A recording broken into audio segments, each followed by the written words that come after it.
Hi guys. कल हमने लूनी नदी को स्टार्ट किया था और आज हम लूनी नदी को ही कंटिन्यू करेंगे और इसको ख़त्म करेंगे। लूनी नदी की सहायक नदियों से इसके स्टार्ट करते हैं। ये है लूनी नदी।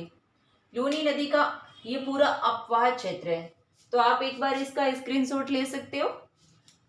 ये नाग पहाड़ी अजमेर में, अजमेर से ये लूनी नदी का उद्गम हो रहा है। यहाँ से ये लूनी नदी चल रही है और ये लास्ट कच्छ के रण में गुजरात में जाकर के अपना पानी विसर्जित कर देती है। यहाँ से यहाँ तक ये राजस्थान में चलती है और उसके बाद में गुजरात में चलती है। ये हमने कल वाले वीडियो में देख लिया है। अब इसकी सहायक नदी सबसे पहले इसमें मिल रही है बांडी नदी, और बांडी नदी का उद्गम पाली में होता है और ये पाली में ही चल रही है। लेकिन ये जब अपना जल विसर्जित करती है तो ये वाला प्लेस जोधपुर का आ जाता है। ये पूरा प्लेस जोजड़ी का भी जोधपुर का है और इसका भी जोधपुर का है, तो ये वाला भाग जोधपुर का हो गया। तो बांडी नदी का प्रवाह क्षेत्र पाली जिला और जोधपुर जिला इन दोनों में है। इस बांडी नदी की ही एक सहायक नदी है और वो है गुहिया नदी। गुहिया नदी उद्गम पाली में और अपना जल विसर्जित करती है पाली जिले में ही बांडी नदी में। तो गुहिया का पूरा प्रवाह क्षेत्र पाली में ही है, लेकिन बांडी पाली और उसके बाद में जोधपुर में। फिर इसके बाद में इसको देखते हैं जोजड़ी नदी को। जोजड़ी नदी का उद्गम यहाँ नागौर के पोंडलू गांव से होता है। अक्सर ये क्वेश्चन पूछा जाता है कि जोजड़ी नदी का उद्गम कहाँ से होता है? पोंडलू गांव नागौर से होता है। इसका एक रीजन ये है इस क्वेश्चन को अप्लाई करने का कि बाकी सारी आपको नदियाँ यहाँ इस साइड से आती हुई दिख रही होगी, लेकिन एक सिर्फ जोजड़ी है ये इस साइड से आती हुई दिख रही है। इसका मतलब ये हुआ कि जब ये नदी ऐसे प्रवाहित हो रही है, ये इस वाले भाग को आप ऐसे देख सकते हो, ये ऐसे प्रवाहित हो रही है, तो इसका नदी का मुंह इस साइड रहेगा आगे सामने। तो ये ऐसे मानो कि ऐसे प्रवाहित हो रही है, तो इसके ये वाला भाग में जो भी नदी आ रही है इस वाले भाग में ये दाएं भाग की नदी हो जाएगी, और इस वाले भाग के दूसरे लेफ्ट हैंड साइड में आ रही है वो बाएं भाग की नदी हो जाएगी। तो ये सारी बाएं भाग की इसकी नदी है। लूनी नदी या कोई भी नदी जिसका उद्गम होता है उस उद्गम से शुरुआत करके उसको लास्ट जहाँ प्रवाहित होना है उस तरफ मुंह करके फिर इसको डिसाइड किया जाता है कि ये इसके दाएं तरफ है या बाएं तरफ है। तो ये वाला भाग अगर इसको ऐसे देखें तो ये मेरा कौन सा हाथ पड़ रहा है, अगर मैं ऐसे खड़ी हो जाऊं तो ये मेरा दायां हाथ पड़ रहा है और ये वाला दूसरा वाला बायां पड़ रहा है। तो ये दायां हाथ है, इसका मतलब ये दाईं ओर से मिलने वाली एक नदी है। दाईं ओर से मिलने वाली सिर्फ और सिर्फ एक ही लूनी की सहायक नदी है और वो है जोजड़ी नदी। इसलिए ये इंपॉर्टेंट हो जाती है कि जोजड़ी नदी का उद्गम कहाँ है, जोजड़ी नदी का प्रवाह क्षेत्र कौन सा है, किसकी सहायक नदी है। तो जोजड़ी नदी का उद्गम पोंडलू गांव नागौर से होते हुए जोधपुर में आकर ये लूनी नदी में मिल जाती है। तो लूनी की सहायक नदी है जोजड़ी। इसके बाद में नेक्स्ट आ रही है अपनी सूकड़ी नदी। सूकड़ी नदी का उद्गम यहाँ पाली से होता है। पाली से उद्गम होने के बाद में ये जालोर से होती हुई बाड़मेर में आकर के लूनी में मिल जाती है। फिर नेक्स्ट इसकी जो सहायक नदी है वो है जवाई नदी। जवाई बहुत इंपॉर्टेंट है क्योंकि जवाई बांध जो मारवाड़ का अमृत सरोवर है वो बहुत इंपॉर्टेंट है, इसलिए जवाई नदी भी इंपॉर्टेंट है। जवाई नदी का उद्गम गोरिया गांव की पहाड़ी से होता है। गोरिया गांव की पहाड़ी से जवाई का उद्गम होता है और गोरिया गांव की पहाड़ी कहाँ है? पाली में। तो ये तीनों नदियाँ पाली की है। बांडी नदी का उद्गम पाली में, सुकड़ी नदी का उद्गम पाली में, जवाई नदी का उद्गम पाली में, और पाली में भी कहाँ है जवाई का? गोरिया गांव की पहाड़ी है। यहाँ जितना लिख रखा है उसको तो आपको याद करना ही है। क्यों? क्योंकि ये सारे क्वेश्चंस इंपॉर्टेंट हो जाते हैं। जैसे मैंने सुकड़ी का कोई उद्गम नहीं लिखा है कि कौन सी पहाड़ी से होता है, तो इसका क्वेश्चन कम आता है, इसलिए इसको रटना नहीं है। लेकिन अगर गोरिया गांव नहीं रटोगे या नहीं याद करोगे तो फिर दिक्कत हो जाएगी। इसलिए गोरिया गांव जवाई। जवाई कैसा है? गोरा चट्टा है एकदम, तो इसको ऐसे याद कर लो, जवाई गोरा चट्टा एकदम मस्त वाला। तो गोरिया गांव जवाई। और जवाई के बाद में इसकी सहायक नदी है एक है वो है खारी नदी। ये खारी नदी है और इस खारी नदी का उद्गम यहाँ इस पहाड़ी से होता है। और ये वाली पहाड़ी कहाँ की है? शेरोई की है, शेर गांव की पहाड़ी। तो सिरोही में क्या है? शेर। शेर कैसे है? खारे। तो ऐसे याद करो जैसा भी आपको ठीक लगे। तो सिरोही में शेर गांव की पहाड़ियों से खारी का उद्गम होता है।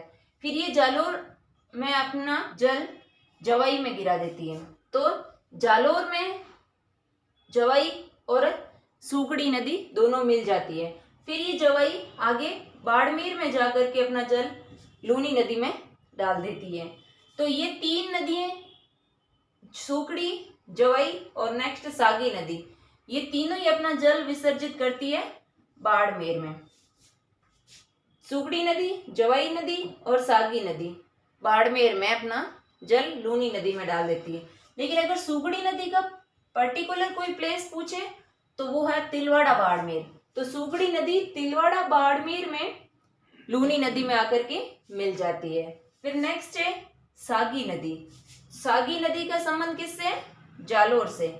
इसका निर्माण या उद्गम जालोर में ही होता है और ये बाड़मेर में आकर के लूनी नदी में मिल जाती है।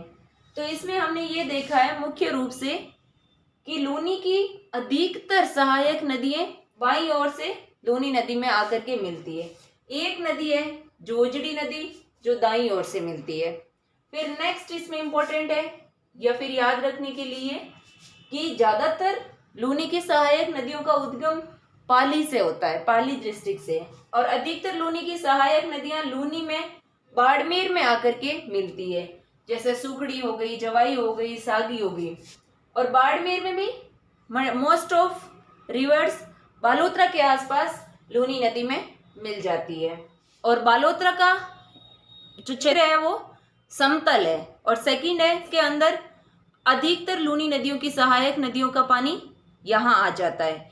इसलिए जब समतल कोई प्लेस होता है और उसमें बहुत ज़्यादा पानी आ जाता है तो फिर क्या होता है, वो उफान पे या बाहर निकलने लग जाता है। इसलिए लूनी नदी में अगर पानी ज़्यादा आ रहा है तो इसका मतलब अक्सर बालोतरा में बाढ़ आ जाती है। तो ये यहाँ ध्यान रखना है कि लूनी नदी में जब पानी का बहाव अधिक होता है तो बाढ़ किस क्षेत्र में आती है? बालोतरा बाड़मेर में। क्यों?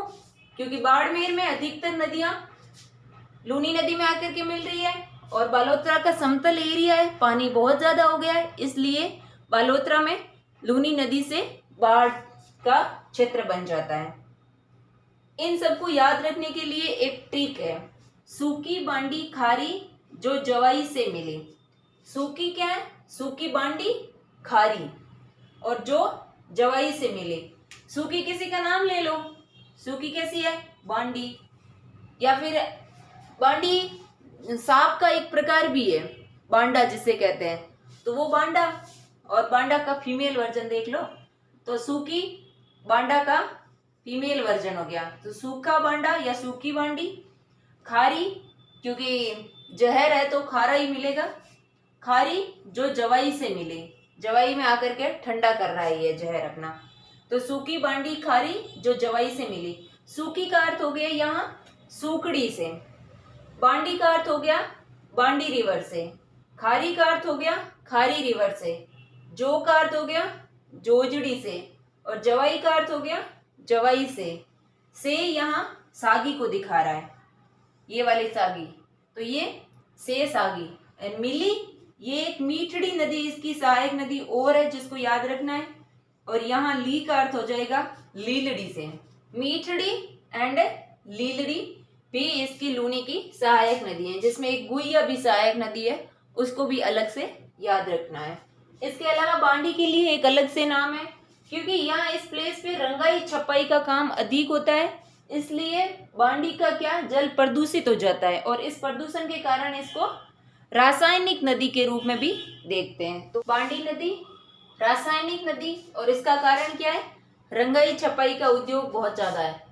इस जो एरिया है ना, ये अपना राजस्थान का बांडी नदी वाला अफवाह क्षेत्र का एरिया, जिसमें रंगाई छपाई का उद्योग बहुत ज़्यादा है, और इसी कारण पश्चिमी राजस्थान में मुख्य रूप से प्रदूषण पाया जाता है। तो अगर क्वेश्चन ये आ जाता है, या शायद एक बार क्वेश्चन ये आया हुआ भी है कि पश्चिमी राजस्थान में प्रदूषण का मुख्य कारण क्या है, तो प्रदूषण का मुख्य कारण क्या है? रंगाई छपाई उद्योग का होना। और रंगाई छपाई उद्योग से किस चीज पर इफेक्ट हो रहा है? बांडी नदी पर। और इसी बांडी नदी के रंगाई छपाई उद्योग के कारण इसको क्या कहते हैं? रासायनिक नदी के रूप में भी जानते हैं। नेक्स्ट हम लूनी और लूनी की सहायक नदियों पर बने बांधों को देखते हैं। बांध किस कारण यूज होते हैं? सबसे पहला तो हम पेयजल के लिए इसको यूज करते हैं और सेकंड इलेक्ट्रिसिटी के लिए भी इसको यूज किया जाता है। तो यहाँ कुछ बांध है, जैसे सबसे पहले बांध देख रहे हैं जसवंत सागर बांध या पीचियाक बांध। पीचियाक बांध और जसवंत सागर बांध कहाँ है? जोधपुर में। और जोधपुर में किस नदी पर है? लूनी नदी पर। तो ये हमें सबसे पहले तो ये देखना है कि जब भी नोट्स बनाओ इतने सिंपल वे में होने चाहिए, यहाँ से के वैसे वाले वर्ड्स को यूज करने की जरूरत नहीं है। नोट्स ऐसे होने चाहिए जो सिर्फ और सिर्फ आपको समझ आ जाने चाहिए। अगर आप भी कोई समझ में नहीं आ रहे तो वो कोई काम के नहीं है। यहाँ सिर्फ और सिर्फ ये लिख दो आगे कि पीचियाक बांध देन डैश जोधपुर और लूनी नदी। अब आपको तो समझ में आ गया कि जोधपुर का मीनिंग क्या है। जोधपुर का मीनिंग क्या हो गया? जसवंत सागर और पीचियाक बांध है, ये कहाँ स्थित है? जोधपुर में स्थित है। और आगे डैश करके लूनी नदी लिख दिया या लूनी नदी लिख दिया। तो यहाँ इसका मतलब आपको तो समझ में आ गया होगा कि लूनी नदी यहाँ डैश करके लिखा है, इसका मतलब जसवंत सागर या पीचियाक बांध है ये लूनी नदी पर है। अब इसको याद करना है कि जसवंत सागर राजा जसवंत के नाम पर याद रखो। राजा जसवंत कहाँ के थे? जोधपुर के थे। तो राजा जसवंत जोधपुर के थे, इसलिए जोधपुर का जसवंत सागर बांध या पीचियाक बांध। ये इंपॉर्टेंट है, इसको थोड़ा वर्ड याद ध्यान रखना है कि पीचियाक बांध जोधपुर का है। नेक्स्ट है बांकली बांध। बांकली बांध कहाँ है? जालोर में और सूकड़ी नदी पर है। सूकड़ी नदी को हमने देखा कि उद्गम पाली में हो रहा है, देन ये जालोर से होती हुई बाड़मेर में मिल रही है। कभी कभार ये भी लिखा होता है कि जो सूकड़ी नदी का अपना जो पानी का डिस्चार्ज पॉइंट है वो जालोर पर है या बाड़मेर पर है। तो वो ऑप्शन पे देखना है कि कभी बाड़मेर भी सही कर देते हैं क्योंकि ये बॉर्डर पर जाकर के मिल रही है। तो जालोर भी सही हो सकता है और बाड़मेर भी सही हो सकता है। एंड सूकड़ी नदी पर बांकली बांध बन रखा है। कौन सा बांध है? बांकली बांध जालोर में है और सूकड़ी नदी पर बन रखा है। ये भी बहुत इंपॉर्टेंट है, ये बहुत बार क्वेश्चन आ रखा है कि बांकली बांध कौन सी नदी पर है या फिर कौन से जिले में है। नेक्स्ट है हेमावास बांध। हेमावास बांध पाली जिले में है और बांडी नदी पर बन रखा है। तो इसको याद रखो, पहले तो सबसे पहले पाली में हेमावास बांध है और उसके नीचे या फिर उसके दक्षिण में जवाई बांध है। तो हेमावास बांध कहाँ है? पाली में बांडी नदी पर। नेक्स्ट है जवाई। जवाई नदी पर ही है, जवाई नदी पर ये जवाई बांध है और ये सुमेरपुर पाली में। यहाँ सिर्फ पाली वर्ड को याद रखने से काम नहीं चलेगा, यहाँ सुमेरपुर भी याद रखना है कि सुमेरपुर में कौन सा बांध है या फिर जवाई बांध पाली के कौन से प्लेस पर है, तो सुमेरपुर में। फिर हम जवाई बांध को थोड़ा विस्तृत होकर के पढ़ते हैं। मारवाड़ का अमृत सरोवर जवाई बांध को कहते हैं। मारवाड़ का तो इसलिए कहते हैं क्योंकि ये मारवाड़ के क्षेत्र में। अमृत का मतलब मीठा एकदम, जिसको हम पवित्र मानते हैं उसे अमृत के रूप में जानते हैं। सरोवर का मतलब ये हुआ कि तालाब या जल का जो भाग जिसमें जल भरा हुआ हो। तो अमृत मीन्स बहुत अच्छा या मीठा या पवित्र, और सरोवर मतलब तालाब जहाँ बहुत ज़्यादा अच्छा पानी हो। और ये अच्छा पानी हो क्या कर रहा है, क्यों कह रहे हैं इसको अच्छा पानी या फिर बहुत यूजफुल पानी? इसलिए कह रहे हैं क्योंकि ये पेयजल परियोजना है। बहुत बार क्वेश्चन आ रखा है, आता ही है कि मारवाड़ का अमृत सरोवर किसे कहते हैं, तो मारवाड़ का अमृत सरोवर जवाई बांध को कहते हैं। फिर हम देखते हैं कि ये पेयजल परियोजना तो है, लेकिन ये पानी सप्लाई किस किस को करती है, तो ये डिस्ट्रिक्ट है जालोर, सिरोही, पाली और जोधपुर। यहाँ जोधपुर और पाली में तो दिक्कत आने वाली नहीं है, क्यों? क्योंकि ये मारवाड़ की बात कर रहा है तो मेन तो जोधपुर है ही है, और पाली में है तो इसलिए पाली भी है।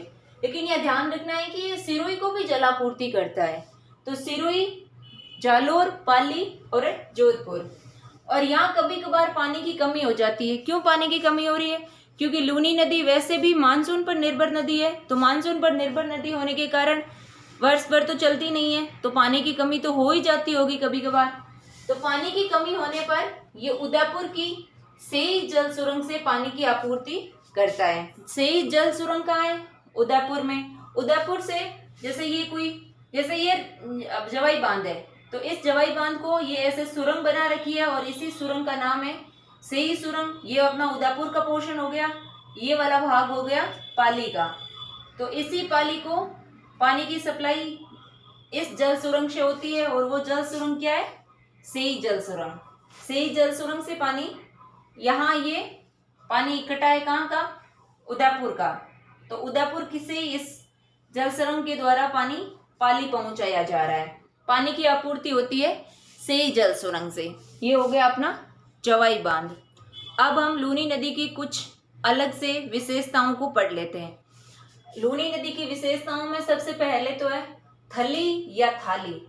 वैसे तो थली वर्ड मरुस्थल के लिए यूज होता है, थल वर्ड मरुस्थल के लिए यूज होता है, तो थली भी मरुस्थल से संबंधित कर लेना है। लेकिन अगर फिर भी पर्टिकुलर कुछ पूछ लें तो लूनी नदी का उत्तरी क्षेत्र होता है, उसे थली या थाली के रूप में जानते हैं।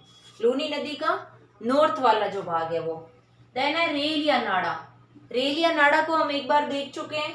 जालोर या सांचौर का स्पेशली लूनी नदी का अपवाह क्षेत्र है, उसे रेल या नाड़ा के रूप में जानते हैं।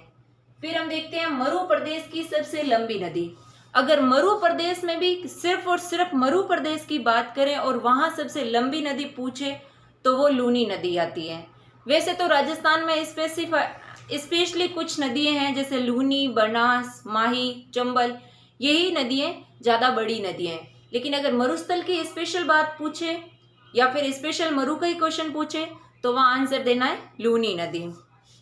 नेक्स्ट है इसका अपवाह क्षेत्र। तो इसका अपवाह क्षेत्र, अगर राजस्थान का टोटल अपवाह क्षेत्र 100 मान लिया जाए तो उस 100 में से सिर्फ और सिर्फ लूनी का जो अपवाह क्षेत्र है वो 10.40% है। इस डाटा को भी याद रखना है और इसकी कौन सी रैंक है अगर नदी के अकॉर्डिंग देखें तो वो भी ध्यान रखनी है। इसको वैसे ट्रिक के अकॉर्डिंग मैंने ये याद करने की कोशिश की है। वो ट्रिक क्या है? अपवा बना लूचीमा। लूचीमा मतलब क्या होता है? लूचो आदमी मीन्स कहते हैं ना किसी को जो अच्छा नहीं हो, मतलब बहुत लूखा आदमी, रूखा सूखा, जिसकी कोई बात नहीं माने या फिर बहुत ज़्यादा अपनी बात फेंकू हो तो उसे लूचा आदमी। तो वो अपवा कैसा हो जाता है? लूचीमा। लूचीमा का अपवा का मतलब ये हुआ कि बहुत ज़्यादा पानी आ रहा है तो मैं बाढ़ जैसी सिचुएशन क्रिएट कर रहा है, तो वो लूचीमा बन रहा है, इसलिए ओवरफ्लो। यहाँ अपने को ये भी इसको ध्यान रख लेना है कि ज़्यादा बातूनी जो आदमी होता है वो लूचा आदमी होता है और उसका ज़्यादा ओवरफ्लो बात हो जाती है तो वो क्या? अपवा से संबंधित हो गया। तो अपवा कैसे बना? लूचीमा। बना क्या अर्थ हो गया यहाँ? बनास से। तो इसका मतलब सबसे ज़्यादा राजस्थान में अपवा क्षेत्र है तो वो बनास का है। वैसे तो हम बनास देखेंगे तो उसमें अपवा क्षेत्र भी देखेंगे, लेकिन इसको क्रम से ऐसे ही याद रखना है। अपवा सबसे ज़्यादा बनास का है। फिर यहाँ लू का अर्थ क्या है? लू का अर्थ यहाँ लूनी से है, तो बनास के बाद में लूनी, और ची का अर्थ यहाँ चंबल से है। चंबल का लूनी के बाद में और उसके बाद में माँ का माही से। तो बनास, लूनी, चंबल और माही, इसका क्रम यही है और इस क्रम को ऐसे ट्रिक से याद रखना है। अपवा बना लूचीमा। नेक्स्ट देखते हैं। ये अभी जस्ट देख लिया है कि बालोतरा में बाढ़, अगर लूनी में सबसे ज़्यादा बारिश हो जाती है तो बालोतरा में बाढ़ आ जाती है। और बालोतरा में बाढ़ आने का कारण क्या है कि यहाँ ज़्यादातर लूनी की सहायक नदियाँ आकर के मिल जाती है और बालोतरा का जो क्षेत्र है वो समतल है, तो यहाँ पानी उफान पे आ जाता है, इसलिए बाढ़ सबसे ज़्यादा बालोतरा में देखी जाती है। लूनी नदी को जितना भी देखना था हमने इसको आज कवर कर लिया है। मिलेंगे नेक्स्ट वीडियो में। आप इनके नोट्स कंटिन्यू बनाते रहना। Thank you.